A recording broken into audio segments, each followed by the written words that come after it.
मेरा नाम अर्जुन है। जवाहरलाल नेहरू के जन्म स्थान इल्हाम के शहर इलाहाबाद से आया हूँ। सेंट जोसेफ कॉलेज में 10वीं का छात्र हूँ। हिंद के जवाहर के अब्दुल जी और आदित्य जी का विशेष आभार जिन्होंने मुझे यह अवसर दिया। आज़ादी के बाद नेहरू लंदन गए तो वहाँ के नेता विंस्टन चर्चिल ने भारत के प्रधानमंत्री नेहरू से पूछा, अब कितने साल हमारी जेलों में रहे? 10 साल से ज़्यादा, नेहरू ने जवाब दिया। चर्चिल ने फिर कहा कि तब तो आप हमसे बहुत नफरत करते होंगे। तो इस पर नेहरू ने कहा, आप गलत कह रहे हैं मिस्टर चर्चिल। हमने एक ऐसे नेता के नेतृत्व में काम किया जिसने हमें 2 चीज़ें सिखाई, कभी किसी से डरना मत और कभी किसी से नफरत मत करना। जब हम तब आपसे डरे नहीं तो अब हम आपसे नफरत क्यों करेंगे?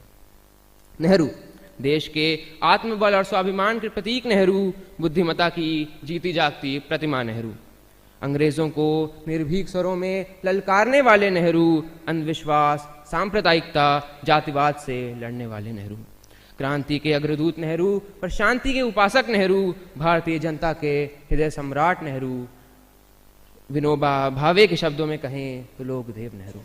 आज इसी नेहरू को ऐसे प्रदर्शित किया जा रहा है जैसे वो इस देश के शत्रु थे। आलोचना और निंदा में जरा सा फासला होता है। ऐसा नहीं था कि पंडित जी की जीते जी आलोचना नहीं हुई।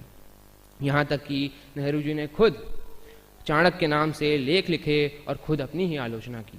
पर कहना ना होगा कि आज के समय नेहरू की आलोचना नहीं, शुद्ध निंदा हो रही है, जिसका सत्य से दूर दूर तक कोई नाता नहीं है।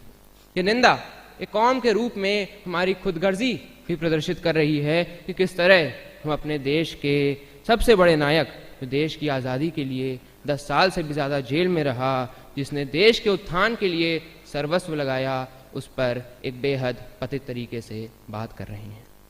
इंग्लैंड से पढ़ाई कर लौटा जवाहरलाल चाहता तो बड़े आराम से ऐशो आराम की ज़िंदगी बिता सकता था, फिर वह खुद की काती हुई मोटी काती का कुर्ता पहनने लगा, मूंगफली चबाते हुए ट्रेन के तीसरे दर्जे में सफ़र करने लगा।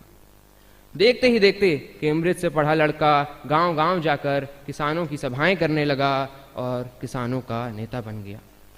सरदार पटेल ने भी 1935 में इलाहाबाद की एक सभा में कहा कि किसानों की किसी ने इतनी सेवा नहीं की है जितनी पंडित नेहरू और उनकी पत्नी कमला नेहरू ने की है।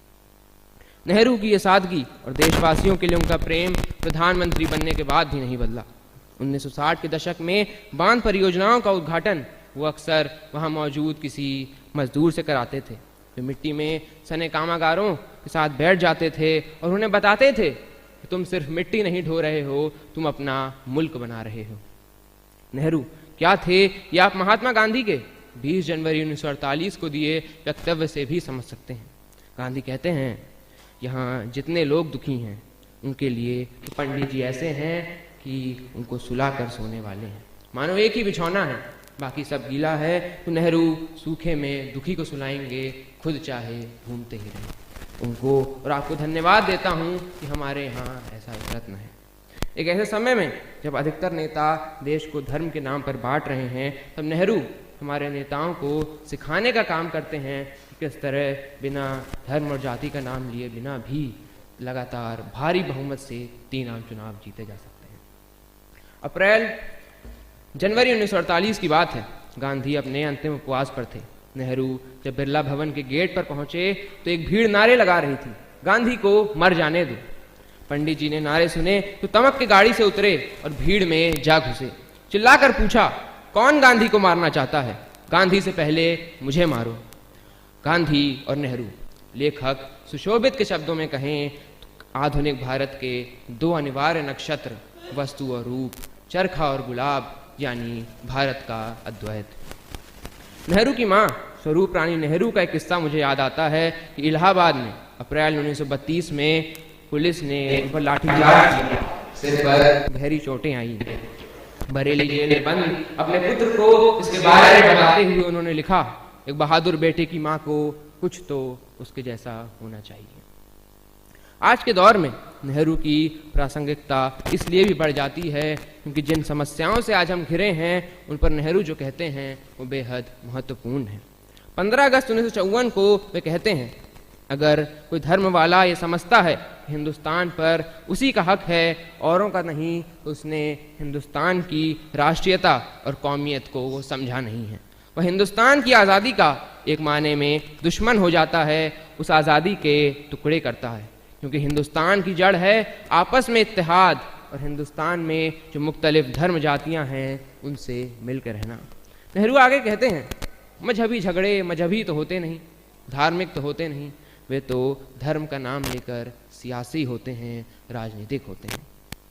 सांप्रदायिकता एवं संकीर्ण विचारों के बढ़ने का एक बुनियादी कारण है हमारे समाज में बढ़ता दुर्भाव।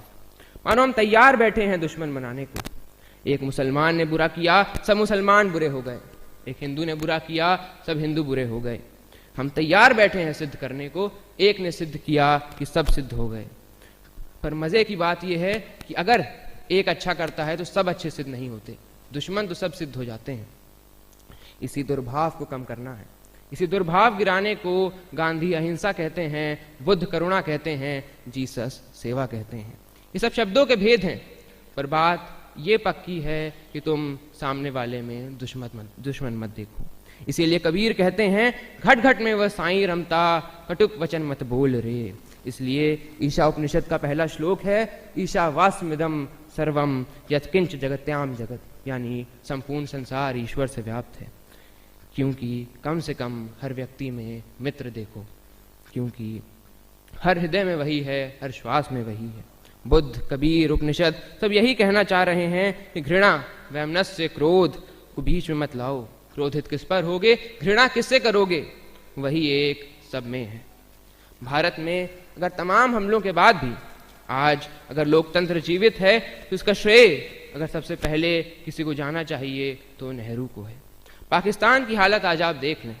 पाकिस्तान के पूर्व प्रधानमंत्री ख्वाजा निज़ामुद्दीन का कथन मुझे याद आता है कि आज़ादी के वक्त भाई क्लीमेंट एटली का एक कथन मुझे याद आता है कि सौभाग्यशाली था भारत नेहरू में एक उत्कृष्ट चरित्र और ज्ञान के व्यक्ति को पाकर। नेहरू आज आज़ाद दुनिया के प्रधानमंत्रियों के अधिनायक हैं। अंत में इतना ही, जिस भी व्यक्ति की श्रद्धा लोकतंत्र, मैत्री, विश्वास, प्रेम में होगी और जिसने भी नेहरू को थोड़ा भी निष्ठा से पढ़ा होगा, वह इस हिंद के जवाहर के देश के प्रति उत्कृष्ट योगदान के लिए अगाध आस्था से भर उठेगा। यूं ही अटल बिहारी वाजपेयी ने नेहरू जी के देहांत पर संसद में दिए भाषण पर उनकी तुलना श्री राम से की थी। धन्यवाद।